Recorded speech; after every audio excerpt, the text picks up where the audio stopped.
Let's go ahead and take a look at a couple of examples of transformations of the parent function f of x equals x squared. I've taken the liberty of filling out the table for f of x as well as graphing f of x. So now what we want to do is deal with the transformation. As I look here, I see that I have two transformations that are going to be a part of my final function. So the first one I want to deal with is that 3. The 3 is out front, which makes it vertical, and it is a multiplier, and it is bigger than 1, which makes it a stretch. And that 3 tells me it's a factor of 3, so I'm going to write times 3.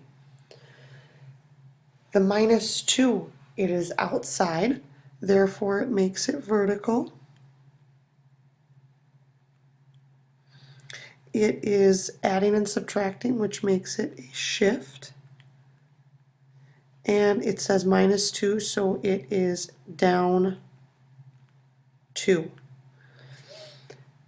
When I write my rule, both of those are vertical, which means that my x values are going to stay exactly the same.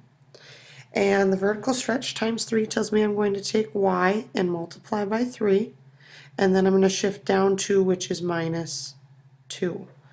So when I go to fill out the table, all my x values will stay the same, so I'll fill those in: -2, -1, 0, 1, 2.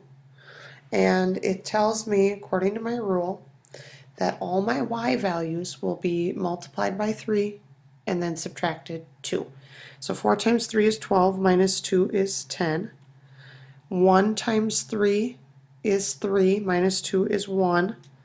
0 times 3 is 0, minus 2 is -2. 1 times 3 is 3, minus 2 is 1. And 4 times 3 is 12, minus 2 is 10. So then I can go ahead and graph this. I have -2, 10, -1, 1, 0, -2. Apologize there, let's fix that. 0, -2, 1, 1, and 2, 10. So when I go ahead and draw my parabola, it's going to be a really long, really skinny parabola, making sure I don't curve back in and I make sure I hit all the points. Looking at the domain and range for f of x. We talked in the very first video about how the domain for f of x is going to be all real numbers. And if you look, just because we stretched it vertically and shifted it down, it did not change the fact that it is going to continue to get wider forever. So my g of x domain is going to also be all real numbers.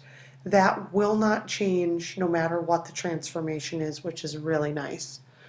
The range, on the other hand, for f of x, we talked in the first video about it being y is greater than or equal to 0.